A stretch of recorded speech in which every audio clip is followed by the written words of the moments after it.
Um, Everyone, hello. My name is Rebecca Connors, and I am one of the co-founders of the Notebooks Collective.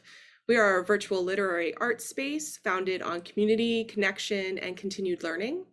We have future events up on our website, including our next Write Together on June 11th.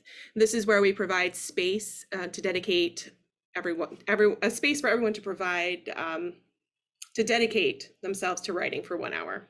Got that sentence out? Yes.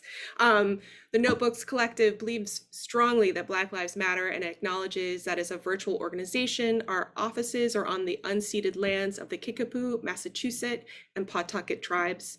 With events that bring people from all parts of the US, we encourage you to check out this map that we'll put in the chat and share where you are zooming in from. Share it with us in the chat. We also want to note that we stand in solidarity with the people of Ukraine and against colonization and war in any form. I'm going to go briefly over the plan for this afternoon, which will be to introduce Allison and Eileen. Then they will read some poetry to us and then begin their conversation. We hope to end on a reading, and we encourage you to share questions with us in the chat, or you can direct message me so we can get those questions queued up. So let me bring Lisa up with us, and she can do the introductions. Thank you, Becca. I'm so excited for this event. I don't even know if I can read introductions, but I'm going to try. I knew no one at my first MFA residency. I remember sitting in that room, wondering how I would fight the feeling of not being good enough to be there. I looked around nervously at the people who I didn't know at all, the fiction writers who I imagined had these wildly beautiful, crazy imaginations, and the poets who I revered for their keen understanding of language, how they could break a line, and how they understand how to use breath to make me feel something I didn't know I could feel. And then there were the creative nonfiction writers, the ones who could blend the music of poetry with the vulnerability of their own truth. And I'll admit, I got lost in that a bit, spiraling into a panic and thinking I couldn't possibly belong. And then the remarkably talented poet Meg Carney, who founded and still runs the Solstice MFA program, started to talk about jealousy. And I'd worried about that too, that my admiration for someone else's work would turn bitter with the knowledge that I'd never write like them or like that. But Meg's advice that day has stayed with me all these years later.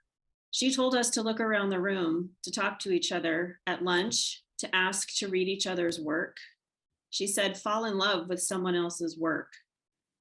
It's the best way to stave off the jealousy and that insidious belief that we do not belong.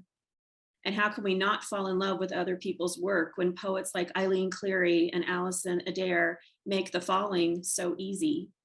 How can we not fall in love with Eileen's clear and haunting images, her mastery of form? How can we not fall in love with Allison's ability to find beauty in the dark and in her lush language? I could go on, and trust me, I would like to. And I would like to tell you all of the poems from these two remarkable poets that keep me up at night and some that have soothed me on difficult days.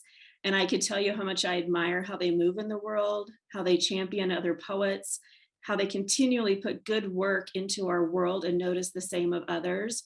But I'm going to stop there because this is time for them to talk, to read and to share. And with that, I'm going to read a brief bio for each of them.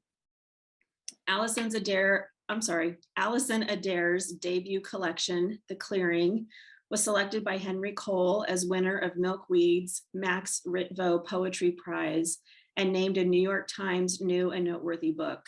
It is coming out in paperback on June 9th. Allison's work has been honored with the Pushcart Prize, the Florida Review Editors Award, the Orlando Prize, the Massachusetts Cultural Council Grant, and first place in the Fineline Competition from Mid-American Review. Originally from Central Pennsylvania, Allison teaches at Boston College and Grub Street. Eileen Cleary is the author of Child Ward of the Commonwealth from Main Street Rag Press 2019, which received an honorable mention for the Sheila Margaret Moulton Book Prize, and 2 AM with Keats, published by Nixus Mate in 2021. In addition, she co-edited the anthology Voices Amidst the Virus, the featured text at the 2021 Michigan State University Filmetry Festival. Her poem, The Way We Fled, was recently anthologized in Tree Lines, 21st Century American Poetry, published by Grayson Books in 2022. That is a very modest bio from Eileen, by the way. All that said, please help us welcome Allison Adair and Eileen Cleary. Hello, everybody. Hi, Eileen. Hey, Allison. It's good to see you. There's this moment in Horace's Epistle to the Pisones in Ars Poetica, where he says to his like letters to a young poet kind of thing, and he says, make sure you don't, promise a mountain and deliver forth a small mouse. So after those intros, I feel like we really have to bring it. It's true. So Eileen, it's such a pleasure to be in conversation with you today. And I know we both want to say thank you to Becca and Lisa for hosting us in Notebooks Collective. And thank you to everybody who's taking time out of their balmy, depending on where you are, your balmy Sunday to talk about poems with us. Absolutely. And I think we're going to begin with poems, right? Do you want to, let me pass it to you, Eileen, to begin maybe. Sure. Thank you. Yeah, thanks everyone who's here today. And I'm so grateful to be here with Allison Adair. And thank you so much, Becca Connors and Lisa Allen, for your literary citizenship and just everything you do for poets and your own beautiful poems as well. I'm going to start off with a few poems. The first is that poem from the Tree Line anthology called The Way We Fled. No branch silhouettes the snow. Tree limbs cut down by some bastard or buzzsaw. Chipped remains scattered afield around the stump, as if they'd tried to escape the carnage the way we fled from my father after school. Our legs gave out. He'd gather our grains in a burlap sack, sprinkle us around the corners of the house, soak his roots in whiskey. If you ever find you are defenseless, it's best to compliment the buzzsaw, caress its teeth, pour it a glass of Jack Daniels, let it snarl. Wait for the roars to become wheezes, then walk from the field unhurried. And I'll also read a poem that is not in either of the books, but that I wrote a few months ago, called Leaves and Blooms. Soon April, and those of us who'd frozen our fingers closed pinning children's outfits into brightly colored popsicles, or who'd shoveled dirty snow just before the town's plow pushed the icy streets back onto our driveways, or who'd spilt the golden retriever's ashes, we'd agreed none of us would scatter until spring, when all of us could gather. I'm reading on my phone and losing my place here. Do you mind if I start again? Leaves and blooms. Soon April, and those of us who'd frozen our fingers closed pinning children's outfits into brightly colored popsicles, or who'd shoveled dirty snow just before the town's plow pushed the icy streets back onto our driveways, or who'd spilt the golden retriever's ashes, we'd agreed none of us would scatter until spring, when all of us could gather. Blink away lopsided snowmen blinded by hungry does.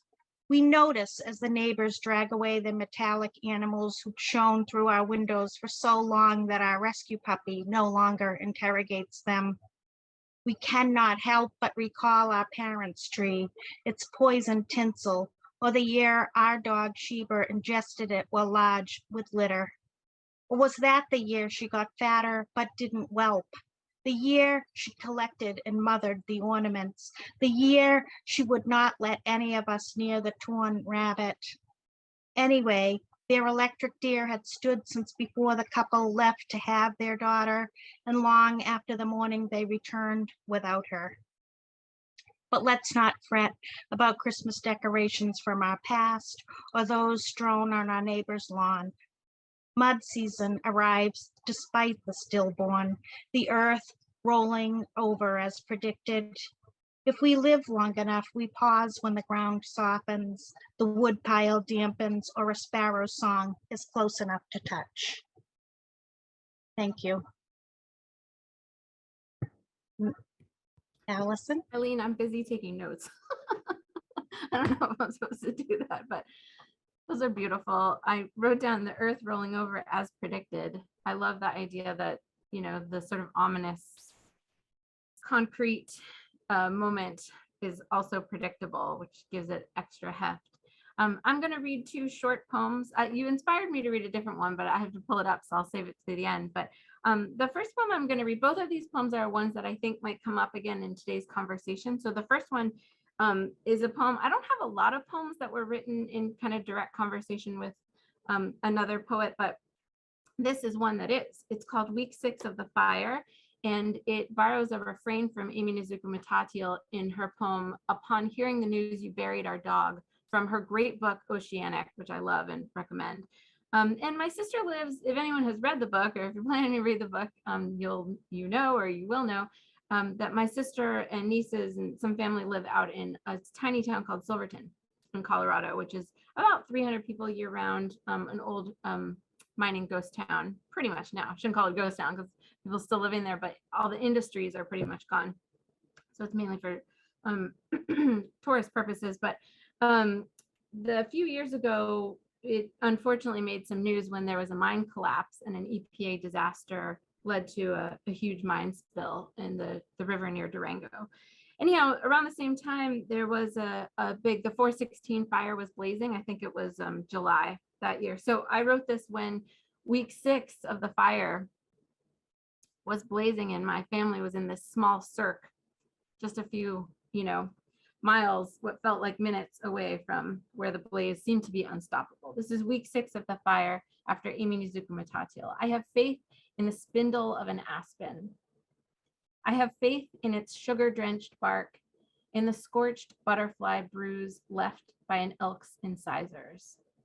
I have faith in the tree's skeleton branch, in the flat stems helping each leaf survive the whiplash of mountain wind. I have faith in anything with a steady tremble, in light that leaks through. I too once trusted the itch of a velvet antler to carry my hunger toward a grove. I trusted something, instinct, desire, the buck's lung-shaped tracks, to keep me moving through the fire, through scarves of molten citrine wafting in a vaulted sky, which is to say, out from under your body, beyond the memory of its long, easy weight, its stack of ashen bones. The fire blooms into its 6th week. My faith grows heavy, a cloud baggy with grim rain. And the other poem I'm going to read is actually the last poem in the book. And later on, Eileen and I are going to be talking about drafts and the process of drafts. And so this is one where I have prepared to pull the curtain back a little bit on, what was originally just a kind of like free write in prose form, but eventually became this poem. And this poem, Bear Fight in Rockaway, is based on a YouTube video. I don't know how I even got to it. People send me any YouTube videos they find of animals, especially animals confronting people they rightly send to me because I love them and appreciate them. So I think that's how I came across it. But basically 2 bears had tumbled into Rockaway, New Jersey. This is not far Rockaway, New York, but Rockaway, New Jersey. And it's a kind of like suburban neighborhood, I guess. And it was trash day. And these 2 bears were having this enormous fight on someone's front lawn as like, I think a Volvo drove by and then paused. And I was just like, this is, anyhow. Bear Fight in Rockaway. It's an amazing video. You should look it up. Bear Fight in Rockaway. Up till now, it's been a story about ivy pulling down arches, pipe cleaners shifting to dust in the attic sun. We've stopped worrying so much about worrying. Lights on a dimmer. Then suddenly, bears at the mailbox, at the door. We hear them first, their strange digital mooing, their pendulous throats. They shuttle dark sounds back into our range, past the wood gates we built or let stand, through storm screens coated in rubber. Their blunt heft shimmers under swipes of claw, fur unspooling like a reluctant accordion, and we are glad to see them, old friends. The torque of their patient combat, even here, even as a child blows soap bubbles through a grooved ring, even as bathwater cools around her chest. The way the bears' bodies linger before they strike, mouths open, slack. We remember something of that. From before all the fences, the stairs and the cars, from a similar injury or kiss. So it is, thanks. So it's such a pleasure, as Eileen said, to be in conversation. Eileen, I know, speaking of conversation, we talked about how, you know, we both view poems as being an active conversation, maybe with other Yes. poems. And so maybe we could start with that. And, you know, you have in your recent book, 2 a.m. with Keats, not only is it communing with Keats, but it's dedicated to Lucy Brock-Broido. So maybe you could talk a little bit about this idea of how your poems, you view your poems as conversations. Yeah, you know, ever since I was delighted to find out that there's no such thing as time in poems, and that we can talk to someone who will be writing in the future, but we may not know yet, and we are speaking on the same day to somebody hundreds of years ago. I was just like, I finally can have this conversation with the entire world before, during, and after my stay here. And so I guess, well, that enabled me to believe I could speak to Keats. And since I had recently lost a friend of mine, Lucy, and he was such a force in her writing and in her life, and sometimes I felt like she dressed like him a little bit, that I felt like maybe if I could somehow reach him and commune with him, that he would welcome her to wherever he was and make things a little bit easier for her in the new world.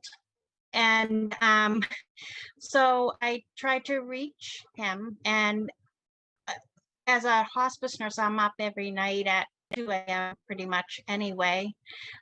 So I chose that time to commune with him, and I would read his poems and wait for him to respond. And so off the page are his poems, and on the page are my responses. And I guess that's how that all happened. And yeah. And how about you, Allison? How are you having conversations with poets on the page? Boy, I should have thought that it would be turned back on me, because I, you know, I was thinking of what you would say and forgetting that I should also say something.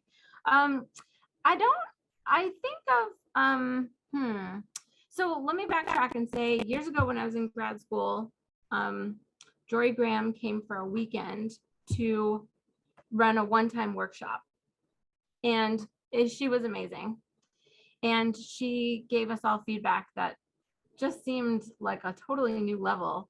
And a friend of mine at the time who had studied with her previously said, she workshops not the poem you wrote, but the poem you intended to write, or the poem that lives in your mind. It seemed right, you know, that seemed, and so when thinking about writing my own poems as conversations with other poets, I think that that's maybe like where I link in, which is trying to figure out what they were struggling with, like what they were trying to get out but kind of couldn't, you know, like the unfinished painting, when you see an unfinished painting and you know that the painter had a vision but it didn't quite manifest.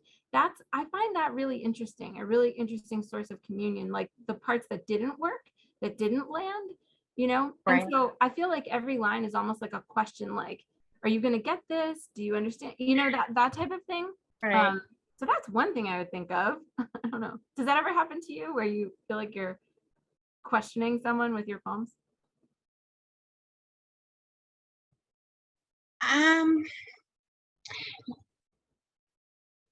Yes. I feel like a lot of times I feel like there are so many times we're questioning just the world itself and even interrogating the little thing that we might be consciously thinking of while we're writing.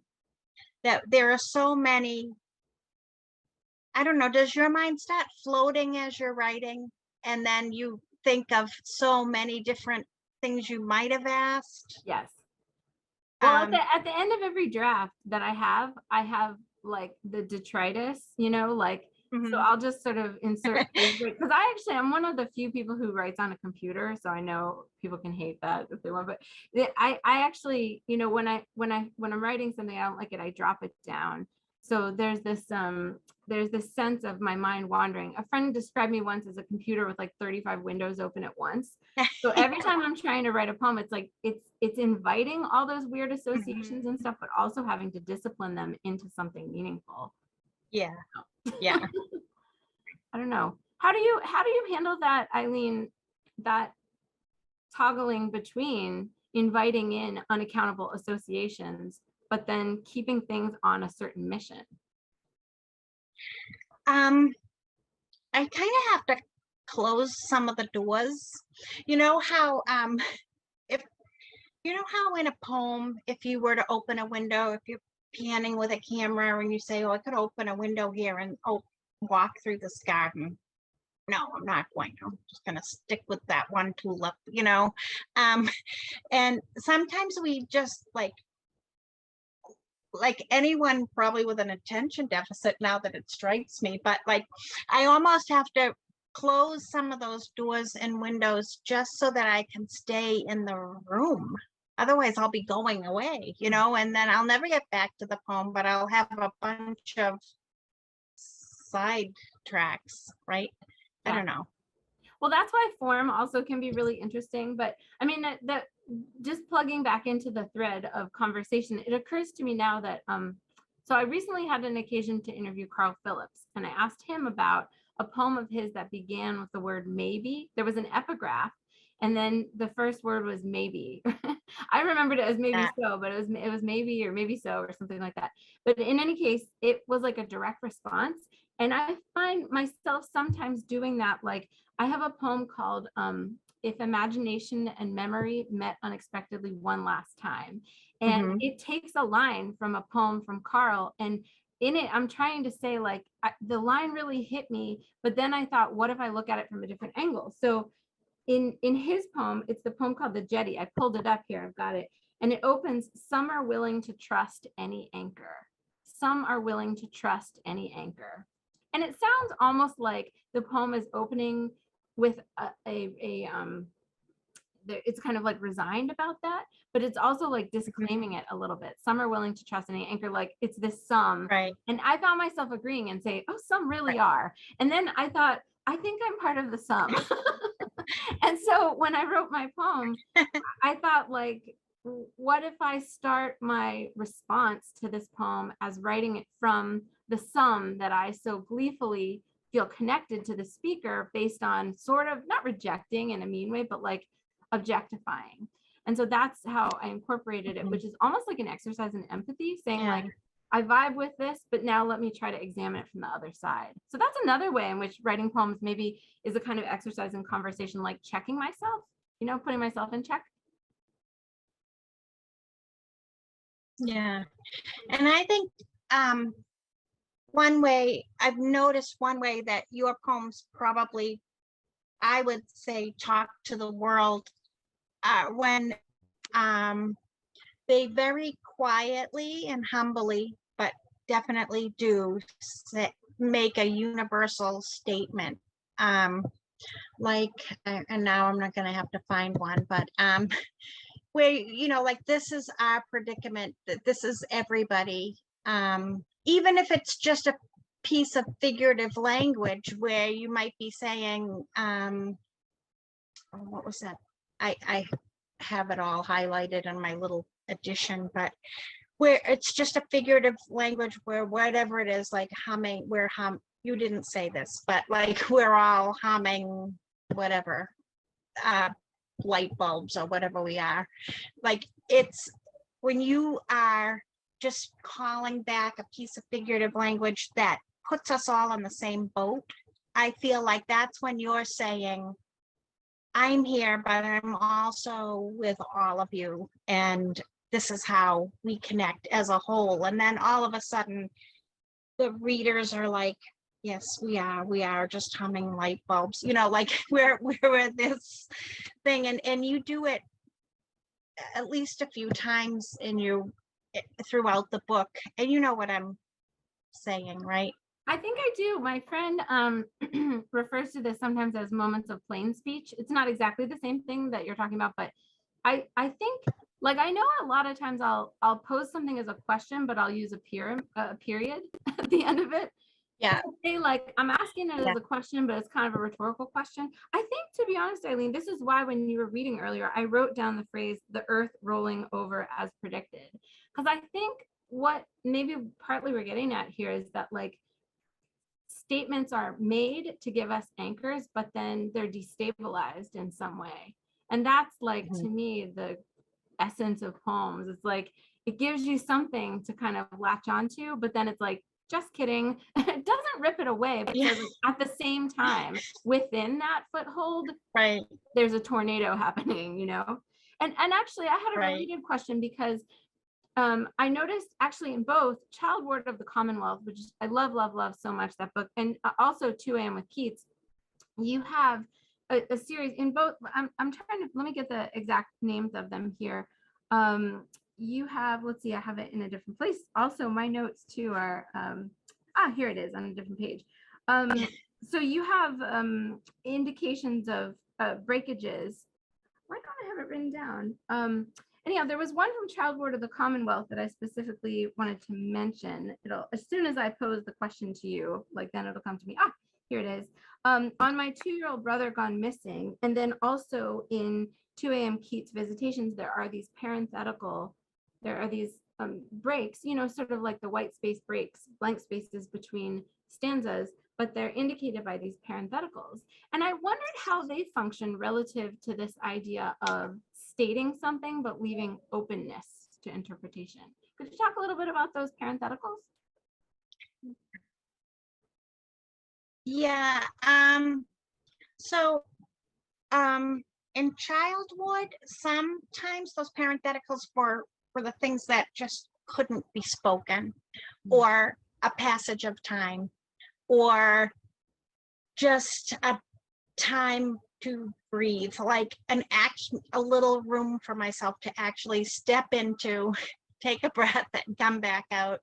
And in 2 AM with Keats, the parentheticals in the parentheticals are just like, have the same function as words. Sometimes, I know this may not make sense, but like, whatever they need to do, they're placed there to do. So like, in 2 AM with Keats, another night has passed between each conversation, and sometimes maybe a week. But that span of time where nothing is happening, and there's no conversation, that's just a pause in our conversation. And then, but there's a poem later in the book, Stories of Your Death, with those parentheticals, and that is almost as if I don't think many people have wakes anymore, wakes when people die. I don't know what's going on with that, but it's almost like the ante room, or like the annex, where you just step away from the crowd for a minute, and then you come back and you talk to someone else, so you have another conversation with someone else. So I guess they're part breaks, but they're a break that is a place. or a space, a time. Yeah. Yeah, no, I think it's interesting to think, because I think the parentheticals suggest that there's something that's being, like redacted. There's something that's not being included. Yeah. Rather than, the anteroom, I think is a great way of thinking, like, I'm just going to step away for a second and then kind of come back.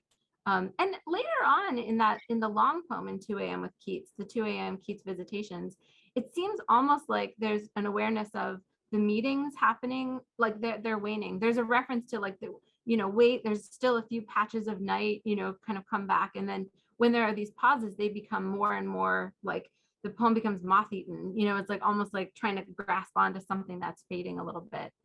So I feel like they even change as the poems continue, especially that long one. Yeah. Well, I have and there. Oh, I was just gonna say, and definitely there's part that is like unspoken, definitely. Yeah. Well, anywho, I was reading. You were saying. When I was reading the book, specifically 2 a.m. With Keats, there's a line in 2 a.m. Keats visitations that really struck me, and I mentioned this before. Excuse me. A line addressed to Keats: "You've become illusion." Illusion, ALLUSION, for people who aren't following along. And it seemed almost like a concern, an observation, but a concern, like you've become only illusion rather than a real flesh and blood, person, someone full-bodied. And of course, that's Keats's dying concern too. And I had a question related to that. There's a great book called Poetry as Survival by Gregory Orr. I don't know if anyone has ever read it, but I love it. And he makes this argument that when you turn a story into an object, and when you objectify it, you gain some control over it. It is a great book, isn't it? A student recommended it to me years ago.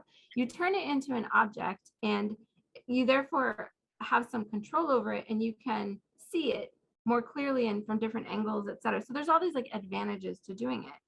But I also wondered about, in that line, "You've become illusion," if there's anything potentially to be lost or lamented in the idea of turning something real into something eternal. It doesn't even have to be a bad thing, but in turning something real into something essentially abstract beyond time. What's the answer? Yeah, I mean, Tell us that the answer was to all of that. well, for this one particular line, I think it was like such an outcry of grief for me that Lucy had written a book, Stay Illusion, ILL, and Keats was so concerned about becoming illusion. And it's just that like, it was really more, I mean, as much of an outcry as I'm bound to have in a book, which is little. And it's sort of like, it was desperately sad to think that Lucy or Keats would become illusion, and that they were no longer living in that sense where we could see the flesh and blood of them, and that now all we have are their works. So I guess it's a combination of the hard fact that they are not here physically, and also I went through Little Giraffes where I said, have you become illusion? Are you only, and then finally I just wrote it out as a statement, wanting not to believe it, but also being forced to. So I think there's something lost, but it's what has been lost. Yes. Like we have lost. Sorry, I keep interrupting.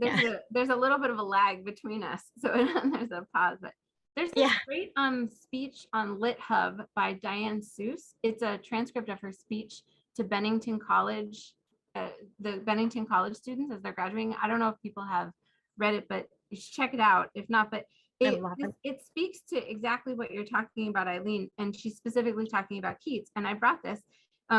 She's quoting, Diane Seuss is quoting Ed Hirsch, talking about how at the end of his life, Keats has given up on his serious poetry and he's writing this like long comic poem. But then mid stanza 51, it's Diane Seuss. It's something like, I wish you a wild, sexy, messy life or something like that is the title. Oh, here we go. Oh, see, this is why she's Diane Seuss. Sexy, dangerous, jazz-shaped immortality.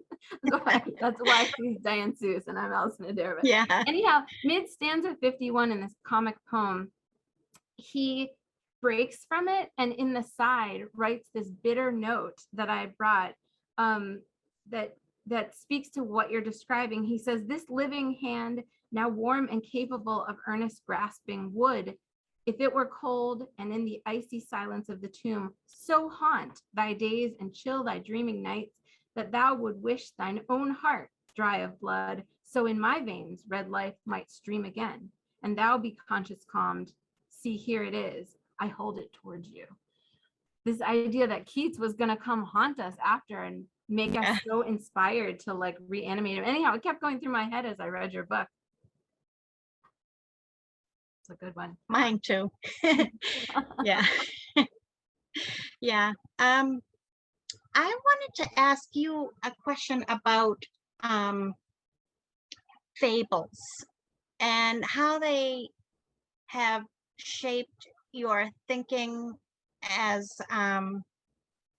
a writer, but more importantly, how you use them to translate experience in the world, both personal and experience of news you read or stories you read that then become fodder for poems, without ever really, well, I shouldn't say without ever, but rarely referring to specific fables, but the idea that something is true and also a fable.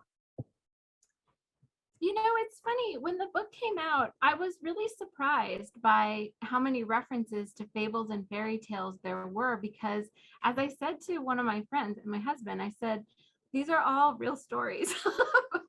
Myself and, you know, my friends, and I just grew up in a rural area. And when I said this to one friend, she said, well, there are bears and there are wolves. And I'm like, that's because there are bears and wolves, not because they're belonged, they belong necessarily to fables. However, I think in the final reorganization of the book, beginning with the poem, The Clearing, which does speak pretty directly to the idea of fables and fairy tales, and how I got to thinking of how, like, I don't know, Poe said the most poetical subject is the death of a beautiful woman, and that made me irritated.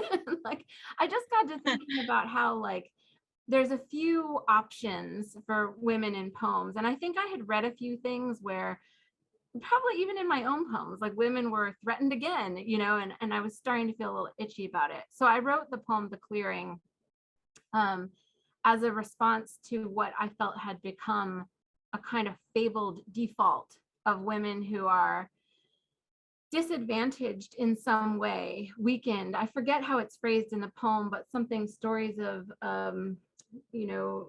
thin broth and motherlessness and all this stuff. And then how just what easy targets, we become. And so that was, meant to be about writing and about fableizing or, sort of mythologizing things.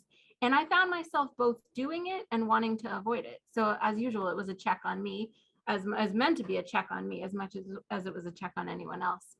But I actually, I mentioned before something about drafts, and with that poem in particular, I brought, and I think I asked Lisa and Rebecca if it's okay if I do this. It's okay, right?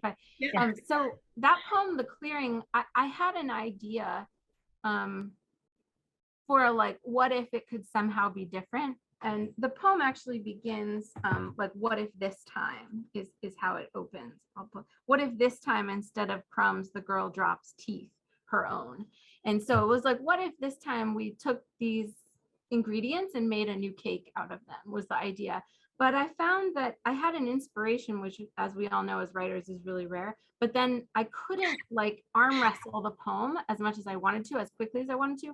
So I started it again in a second poem. So I'm going to share my screen really quick to show this. I just, I always like seeing people pull the curtain back. I don't know if others will, but so here's the poem. These are two poems, in fact, that are both in the book, but they began at the same time. The Clearing, the one on the left, was me engaging fable and myth and like what it means to write about this stuff and against this stuff.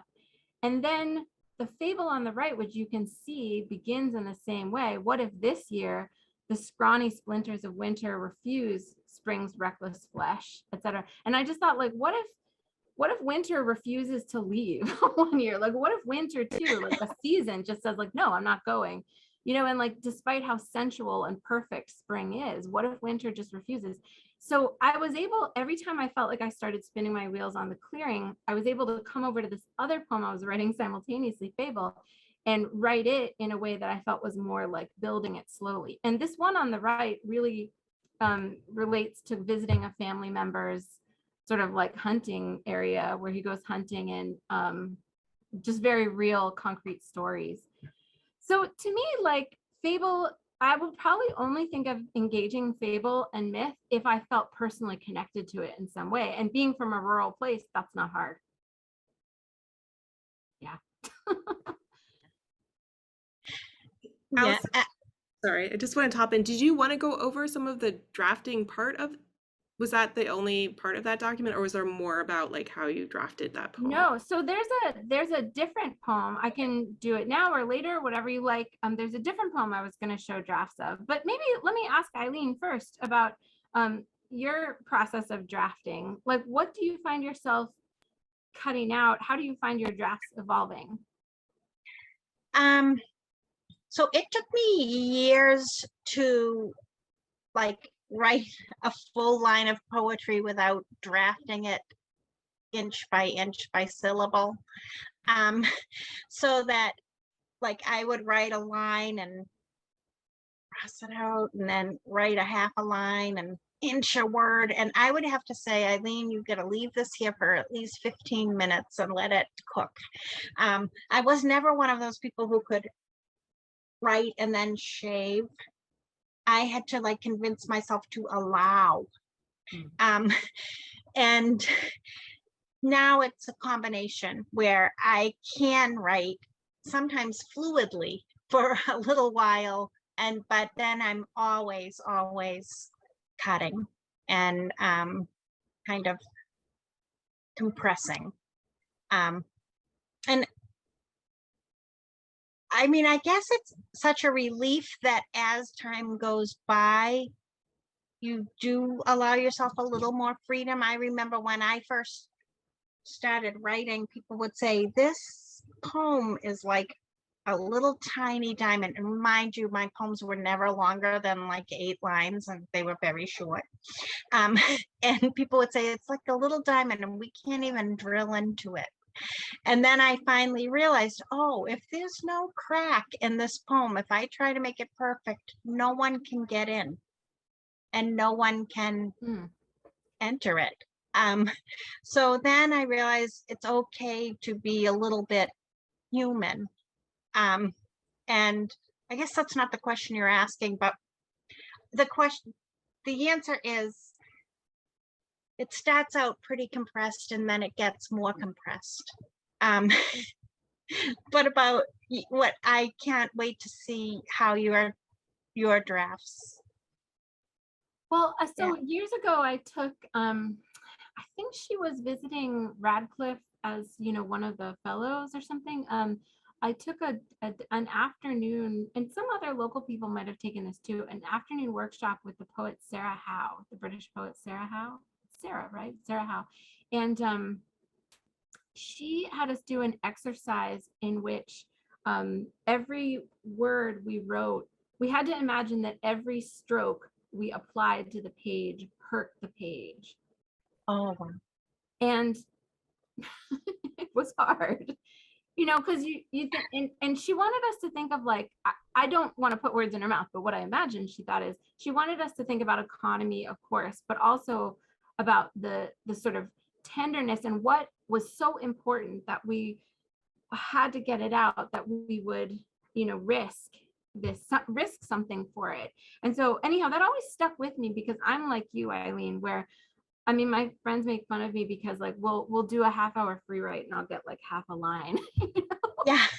But I'm like, yeah, but there's all this internal rhyme and stuff or whatever. Yeah. Or, you know, or not. But I just I you know, it's in my mind. But so well, I will share though, the poem I read at the beginning, Bear Fight and Rockaway, I went back, I was at someone's class once and they were talking about drafting. And so I pulled up these drafts that I had of this poem because I didn't even remember how it began. But every time I made a substantive change, I made a new draft of it. So I'll just show just some bits of this. So this is Bear Fight and Rockaway, which is why I read it at the beginning. And the vague title was nothing more than a ... I didn't know. You know, it's always been a story about ivy growing along bricks. Sometimes a small mammal balances its foot on the vine. Thin toes curl, pale and soft, like a pipe cleaner left behind in the attic sun. Sometimes a bee hovers as if it will land. We verb, beat, verb. So like, I didn't even know what I wanted to say, but I was starting to get a sense of a rhythm. And you can see that like the pipe cleaner and the attic sun stays and the ivy, but pretty much everything else goes. And then it started, and it was paragraph, you know, it was prose at the beginning. I was just sort of free writing, riffing. Up until now, it's been a story about ivy pulling down arches. Sometimes a small mammal balanced his foot on a thin vine, toes curling, et cetera, et cetera. Pipe cleaner desiccating in the attic sun. Sometimes a bee hovered. We rooted for the sting, but today it's a brown bear, ignoring all admonishments, all wires, barbed or underground, all the words of the low metal clouds coming to bend and scrape at the gate. He's breached the exclusion zone. And at this point, I'm beginning to get a sense of like, what I find to be phenomenal is that like he's jumped the line between civilization and wildness, and you know what I mean? So, but the language of it is way too weird. So I kept going, and then eventually you can see I started to say, let me put some line breaks on and see what happens. So this one becomes a lot more like what it ended up being. Up till now, it's been a story about ivy. Up until now, sorry, because by the end I had to bring my central Pennsylvania back to it with up till, but up until now, it's been a story about ivy pulling down arches, pipe cleaners shifting to dust in the attic sun. We've stopped worrying so much about worrying. So then I realized what we're really worried about is worrying itself, etc. Suddenly bears, the mailbox at the door, we hear them first, their strange digital mooing, etc. We're glad to see them, old friends. So much of this is the same. And then you can see this is all the detritus that I mentioned that I pushed down at the end. And then most of it becomes the same until the end, the same as it is, which is the original ending. We're glad to see them, their patient combat, even here, even as our plural children blow soap bubbles through groove rings, their bathwater cools, with their mouths open like that, it's hard to know. And this is where I was reaching to try to figure out what it's hard to know, what the bears taste of instinct, from fear, hunger, a kiss, whether blah, blah, blah, or blah. I didn't know. You can see though how it becomes a blueprint for the real ending, which is what really started to strike me by the end, which is when I watched the video of these two bears, they're fighting for dominance, but it really looks like they're pausing right before they embrace and kiss each other. And to me, that was the miracle of the moment, which is like, so I was trying to figure out, but anyhow, that's the sort of backstory to that poem and how it. So how many drafts, Eileen, would you say you go through in a poem, or is it all done in one document type of thing? It's hard to tell. I guess if I had to put a number on it, maybe 40 or more. Yeah. How about you? It's similar. Mine is similar. Yeah. But I hardly ever meet anyone who says that. So. Yeah.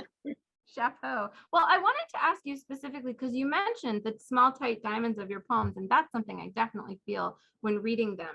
They take up just enough space to say what they need to say and no more. You know, there's a kind of like quietness and modesty to them, but every word that's there is essential. However, you have this really long poem in 2 a.m. with Keats, the 2 a.m. Keats Visitations. And I wanted to ask you a little bit about how you approached writing this long poem versus many of your other smaller, tighter poems. Yeah, well, I have to laugh at myself because, well, first of all, I went through 2 MFA programs, and if any of my MFA mentors are here, I'm sorry. When Based on your book, Eileen, they're all here because they're all around. yeah, yeah, and they are, and I owe so much to all of them. But this, you know, there's a certain amount of writing required each semester, right? And if you're a person who maybe you're a prolific thinker, maybe, but you're not a prolific writer. And so one time or two, or maybe more than one, you've written a poem and you can't come up with 10 pages. So you turn it into 2 small poems. So let me pass it in. It happens. I'm sure it happens. I don't know if it ever happened with me, but it may have happened with me. And then I realized, I really I had a goal because I have been reading articles about people who think that, how you read articles and you think, oh, maybe I'm not a poet. Like if a person can only write a small poem, then they're not really a poet. It's these long poems that make a poet a poet. I'm like, oh, well, then I better try to write a long poem, but I can only write a little poem. And so I said, well, why don't I just reverse that psychology where if I'm required to write, if I need more pages, I split it in half. So then I just said to myself, I will write my usual small poems that I would normally write, and I will stick them all together as a poem. And that's exactly what I did. I just put myself the intention of speaking to Keats and grieving for Lucy, and I did it night after night for a long time. This poem used to be much longer, of course. Then I put it together as one poem, this long conversation. I think my longest poem, other than this one, which is really a bunch of little short poems on the same theme, probably is like a page and a half, if I'm lucky. But I feel like that's why the reading experience of it is so dense, and also why those breaks, the anteroom moments, feel like important breathing room, because the sections that are there are they're really intense, which is true of a lot of your poems. They're very intense. Actually, I have another question if you don't mind. And I want to pull up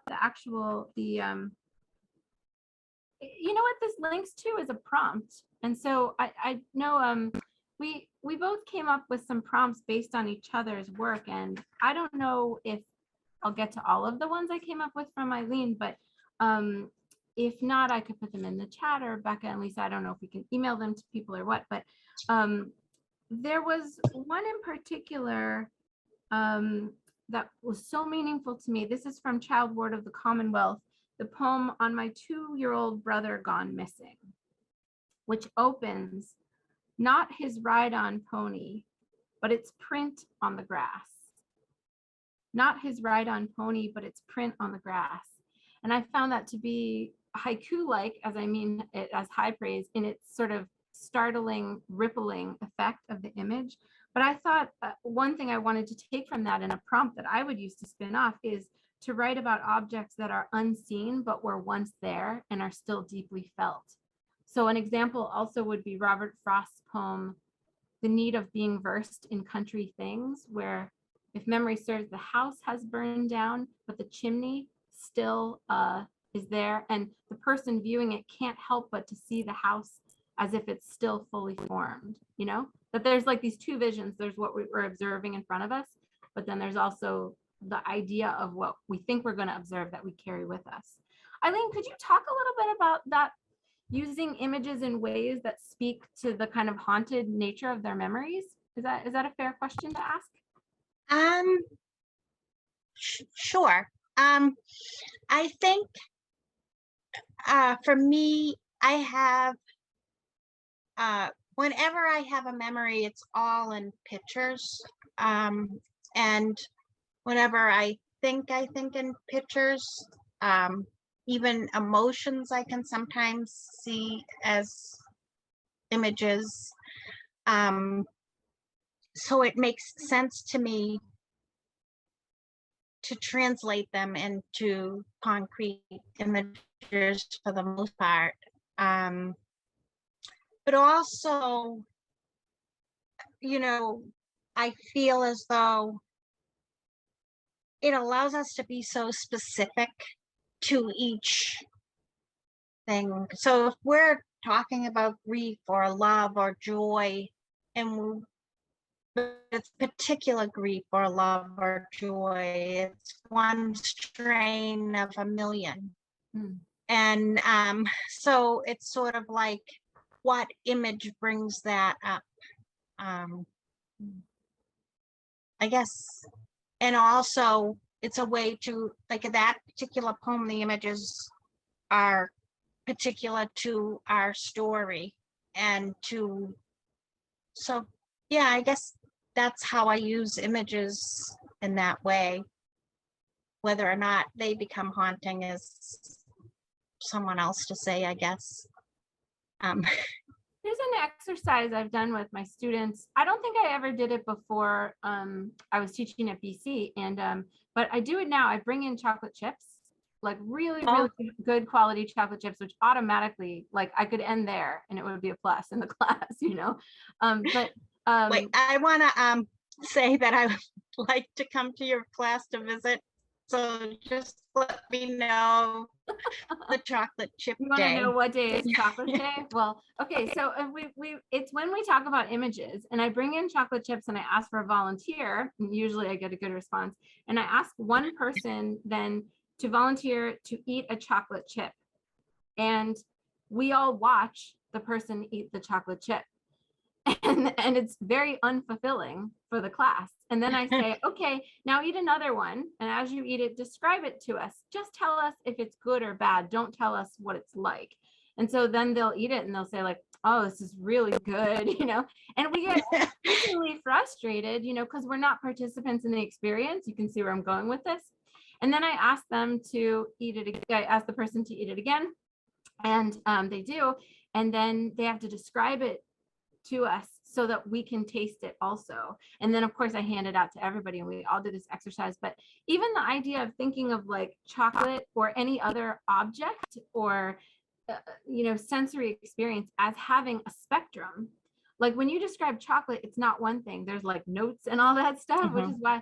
So when you're describing this image, like as you say, that it's not like an image of sadness or of grief, or it's just this whole spectrum of experiences and flavors as it goes on. So I really felt that reading both of your books, that all of the images carried with them this like spectrum of tastes.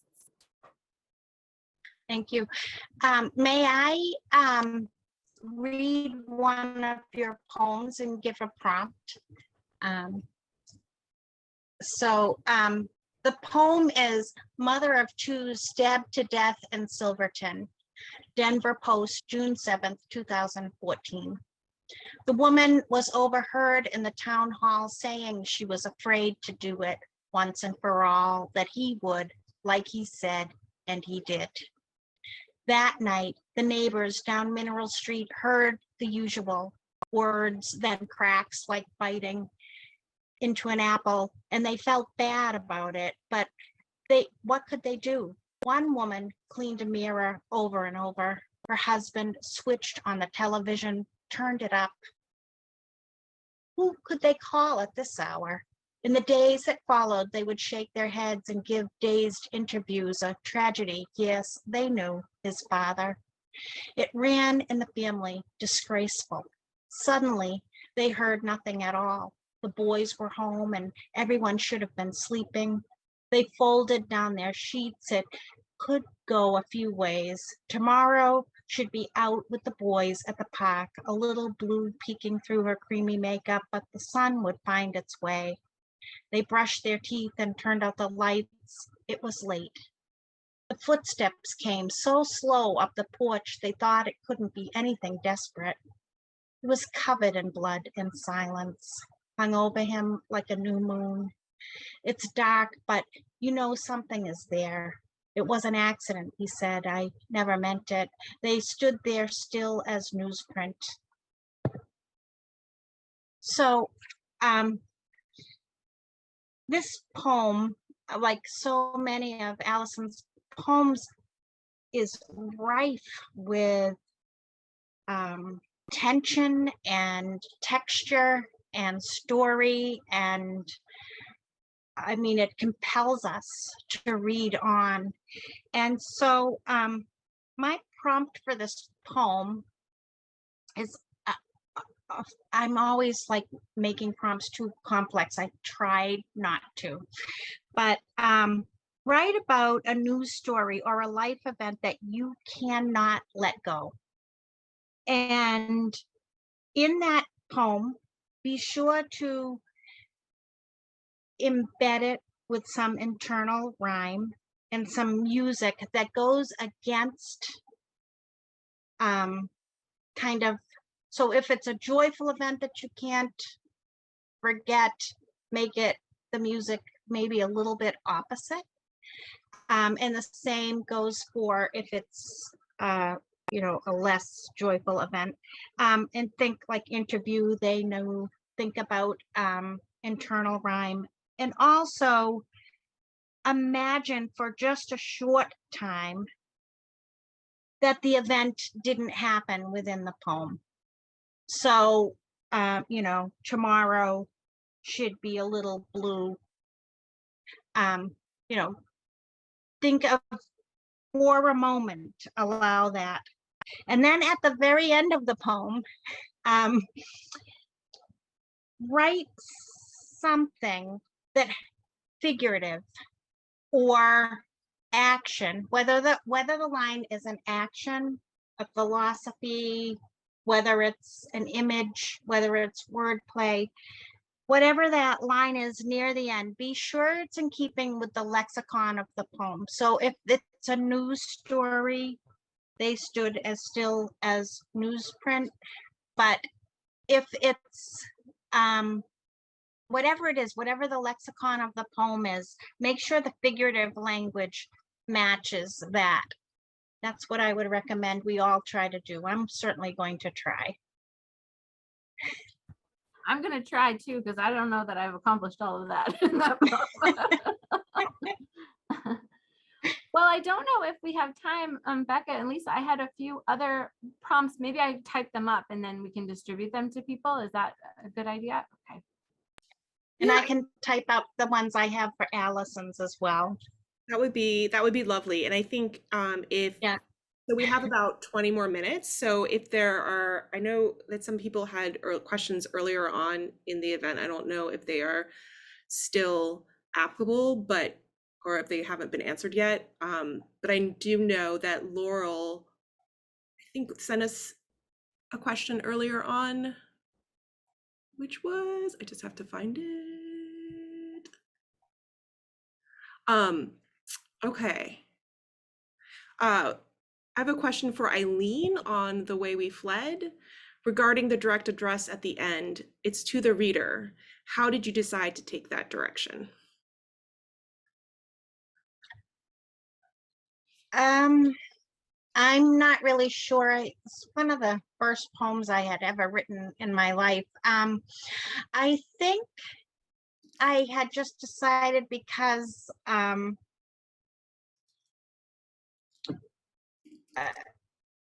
I imagined myself, I was trying to figure out a way to get from those early days to back into my adult self. And so I imagined that I was talking to someone. So every time I write a poem, I'm writing it to someone. And it helps me so much with avoiding exposition because that person knows me pretty well, whoever it is that I'm writing to.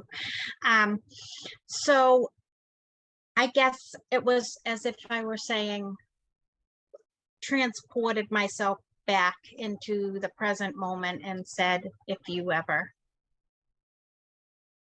Yeah, I guess that's it.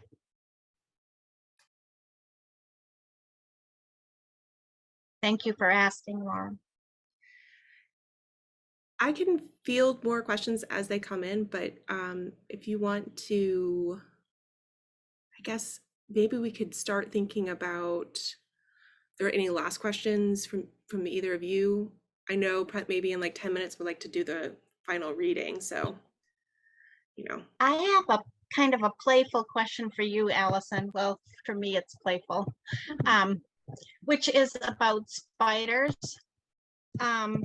Because I felt that, not in an onerous way, but definitely in a way that was kind of mischievous, a spider kind of showed up a few times in your manuscript, like the gummy web our spider folds in, like a travel brush, and a fat speckled spider sharpens in the shoe of someone you need, which is so eerie, like, oh no, this spider's gonna kill someone I need. And then the spider knows tonight she'll knit again. So what did you had said earlier you didn't realize the spiders had shown up quite in that way. I don't know. No, I hadn't. I mean, I remembered the one about the spider sharpening in the shoe of someone you need, because then there is also an earwig and a phone receiver. I mean, Yeah. I think, like, again, you know, having grown up in a relative to Boston, where I live now, relatively rural place, which was Gettysburg, in the 80s, you know, it was like nobody there except for the summertime, and living in a pretty rural spot, there were just a lot of critters, you know, like a lot of extra life coming around. Right. And I think my awareness that, like, I heard this joke once, why can you never tell secrets in the country? Because the potatoes have eyes and the corn has ears. And I remember laughing, Yeah. but also thinking, like, yeah, I do always feel like we're being observed and watched. Like, there's just animals everywhere, and so to me, the Yeah. little ones are the scary ones, like you know, and so I think, yeah, with Omen and Threat, like, the spiders are in there. However, the last one you made reference to, which I didn't even think about, was in my, like, one really long poem called Memento Mori. And I don't think I have it marked here, but it's at the end of one of the sections. Memento Mori, bell jar with suspended child, which was about it's a poem loosely about pregnancy loss and child loss, and this idea of a spider being like a mother who lays eggs and then, like, maybe continues with some of them, maybe does not, you know, that relationship being tenuous and biological, but there being limits to its emotionality. You know, I think that was part of what I was thinking there. And in writing that poem, I remember reading about spiders and looking at the line is, shouldn't the orb weaver eat yesterday's web, watch her climb the net of her own hunger to snip filament anchor, swallowing the whole fine diaphanous delta, nautilus whirl, line after line funneled into the pocket of a gland, just another mother gathering blankets from a bed. She knows tonight she'll knit again, reflex on spooling the drab meal into muggy honeycomb, et cetera, et cetera. And what I learned is that, like, that after the orb weavers make this, many of you probably already know this, but after they make their spider webs, they swallow them again and tuck that matter back into their glands, and then they recycle it to produce it. So it just made me think about a lot what it means to sort of be a mother and the process of pregnancy and stuff. So I guess there's a spectrum of spiders for me too, Eileen, the way we talked about spectrums in your work too. But I had not realized that until you pointed it out at all. That earwig is so eerie because first, you know, earlier in that poem, I think that was the poem where we owe a debt of gratitude to the dryer lint for not starting a fire. Mm-hmm. And then we kind of owe a debt of gratitude as well to the earwig, who's like planning something mischievous in the phone, like entering our ears and scariness. Well, it's weird. Like, I like the idea that there's mercy in Omen. Like, like, it's ominous because it hasn't come for you yet. You know what I mean? Like, yeah. And I think, you know, it sounds good, spot on. And then I also, like, loved that we came back to the spider because it reminded me that just a mother another mother gathering blankets from a bed is another way you universalize the poem that we were talking about before. So I was glad that showed up. Well, I have this section, if you don't mind, that I wanted to read from one of your poems. And there is actually a few sections from, this is from 2 a.m. Keats Visitations. There was so much, but I found myself just sort of taking some down so people can, if they haven't read it, people can get a taste of it. I love this part. My condolences on your silver dove. Myself, when I'm grandmother, I'll be neither wolf nor whale, but hoarfrost in still weather, which I thought was really beautiful. And then there's all these like small commentaries, and I say small, but I mean condensed. Children once taught to say liberty buried with their books, which I found, you know, echoed even more right now when there's a kind of war people are talking about. And then the last one I marked down was, what good is a cave or a sea compared to my family? And that's one of those where I feel like there's the rhythm. What good is a cave or a sea? And then there's this pause to have a really natural rhythmic utterance compared to my family. It just feels like the whole poem opens up. So it's just so beautiful. I just wanted to say those aloud. But Thank actually, you. Eileen, I do have a question that's related though. And I think a lot of the people who are here know you through all of the work you do in the poetry community. So I wondered if maybe you would talk a little bit about how, what some people call it giving back, and I don't think you would call it that, like how being engaged in other people's successes and championing other people's work, how that reflects in your own writing and how that feeds you. Oh, yeah. It feeds me. I am so hungry for other people's work, for their words and their poems, for having them feel that magical thing we feel when we're able to write a poem, that energy that comes, that life-affirming kind of splendor that comes from writing poems. And, you know, I became a poet much later in life. I was a nurse for over 25 years before I ever wrote a poem. And so I was pretty convinced I would never, I'm not convinced I would never write a book, but maybe never publish a book. And I only knew that whenever I'm in a room full of poets, I feel like I'm home. And that I love, I mean, it sounds ridiculous. It's true. I love poets so much. I love them. I can't get enough of them. And I said to myself, if I don't know what kind of life I will have in the poetry community, I don't know what that will look like, but I know I want to be surrounded by poets, and I want to be surrounded by their words, and I want to do everything I can in whatever way I can to help them share their words with the world. And that's what feeds me. That's what satisfies me. That's what makes me happy. So I am absolutely like honored and delighted. And when somebody sends me a manuscript to look at or a poem to look at, that's lovely. And I find that an honor. And when I can, I will do it. But when I ask to see someone's poem and they say yes, that's an even bigger honor, you know? And I'm like, thank you. I can't wait to dig in.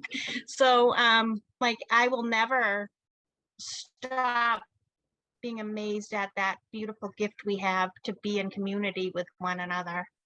And how does your teaching at BC and all of your literary citizenship or sharing, how does that feed you in your writing? Well, you know, a lot of what you're describing, definitely, you know, I remember last fall, I was meeting with a student who was writing beautiful poems, but she was using the first image and the first language that would occur. And I knew there was something right beyond it. So for an hour, we sat there and took all of the feelings she was describing and brainstormed weird, strange, unexpected images. And by weird and strange, I mean fresh, you know, I mean, in a good way, weird and images that like were right behind, that were unique to her. And I just remember the clouds parting in her a little bit and her being like, whoa, you know, and that moment of whoa is, I like lived that. I also love the feeling. So like, I host a show called Poets in Conversation through A Mighty Blaze, which is a literary organization started by Caroline Levitt and Jenna Blum.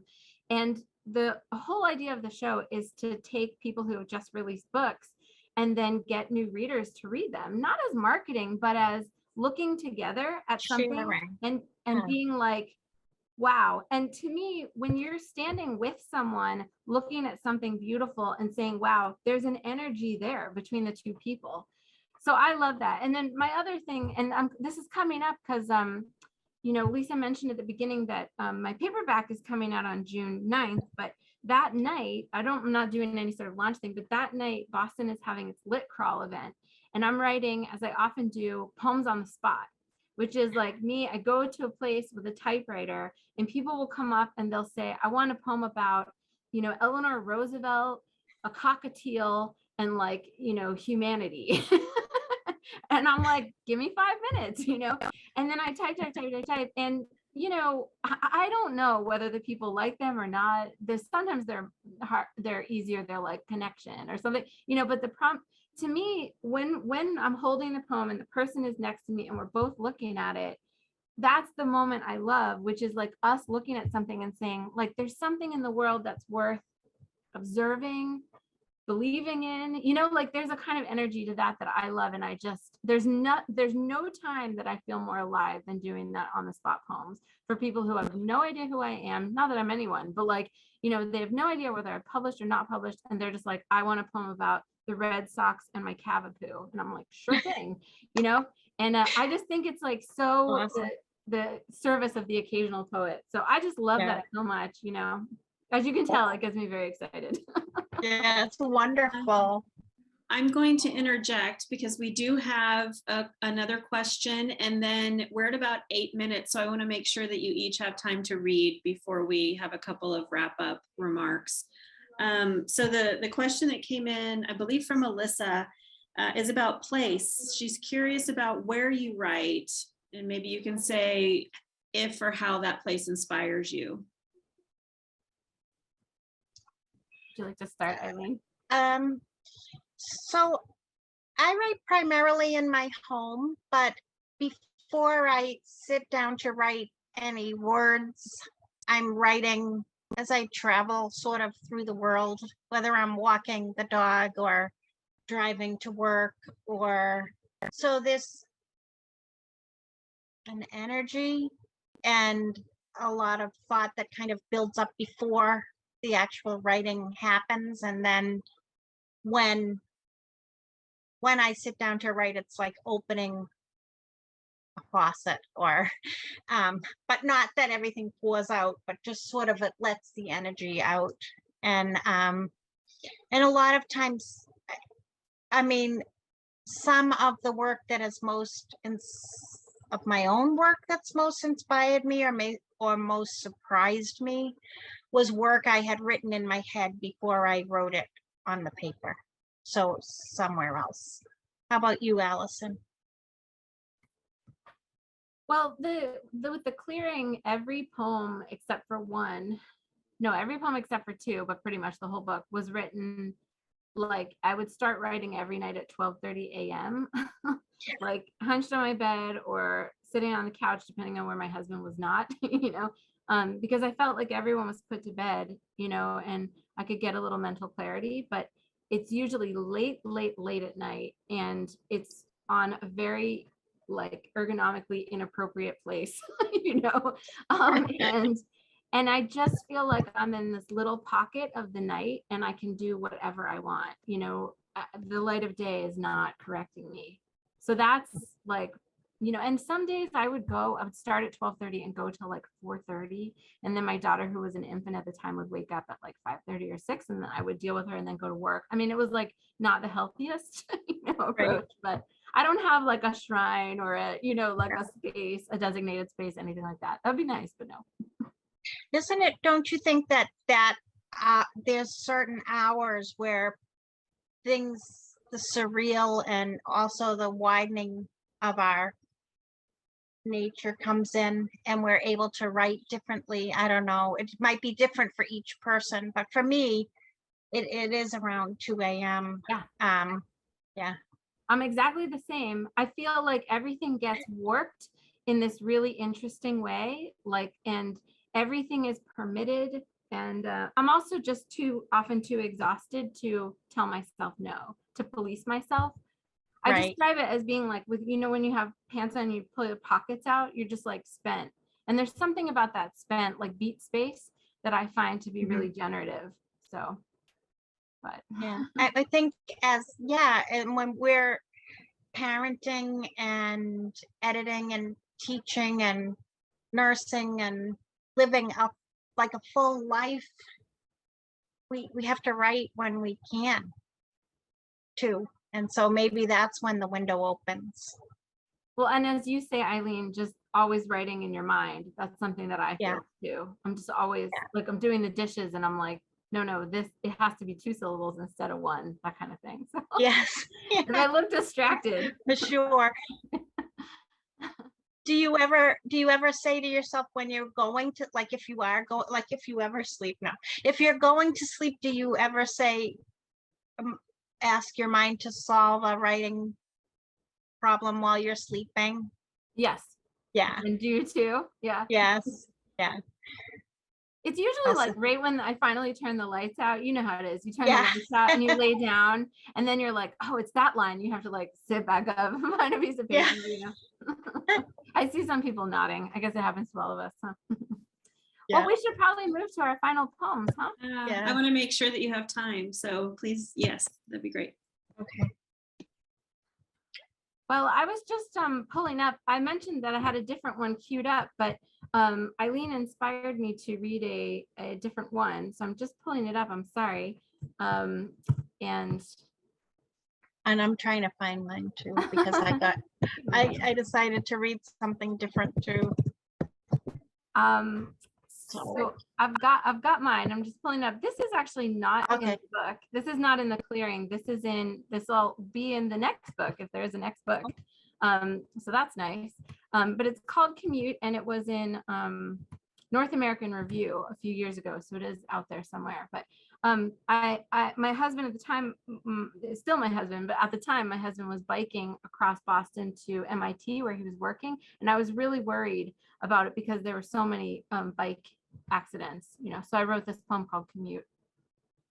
If I tell you about the woman struck last year, killed at Beacon and Mass Ave, about her thin mermaid's hair wound around the bike's gears, chain wheel flung, thin white walls spinning like a rifle slackened fawn. If I tell you, will you hear the truck rumble, shift, already thundering, long gone up Storrow West, wedging its boxy heft into a zipper of earthly traffic, one man gesturing at no one in particular, another dialing, then hanging up. Will you hear? Will you listen for it? Back at the scene, pedestrians crouch, some do, plugged by earbuds to wash themselves, to wash her body of once was, with bass, with talk radio, with anything other than the soundless shape of this casual unmaking. What I mean to say is, whenever you have to be away for work, I don't sleep till the sun rises in its globular bloat of peace, face swollen white from deep water. The whole night I've curved myself against the space where your body would be, if not lying somewhere far away. Both of us rehearsing the day we cross an intersection toward this train or that.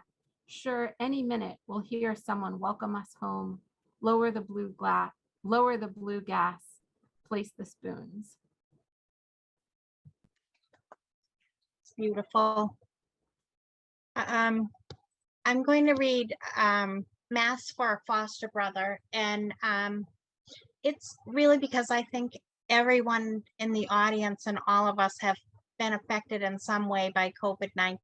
So this is Mass for a Foster Brother for George Burke. Most of my former playmates inch closer to rising silence.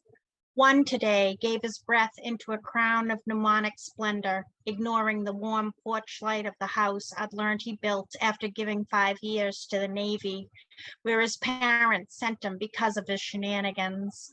Once he managed to lure the neighbor's pony into the backyard pool just to savor the commotion, his mother chasing him with a broom before he led Daisy's colt safely to grass. Who can know the mechanics of that? George was, after all, very bright.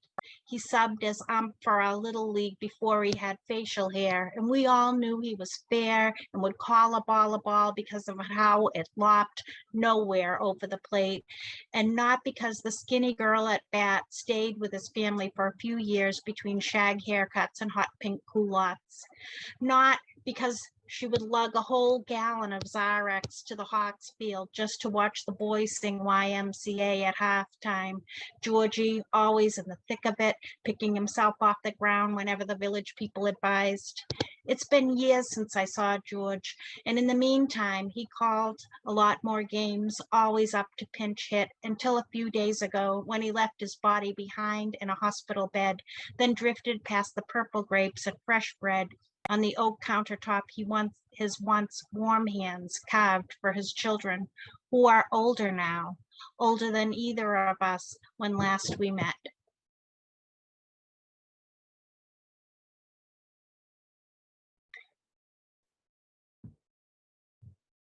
Like that when last we met. It comes back down to 2 a.m. with Keats too. Thank you.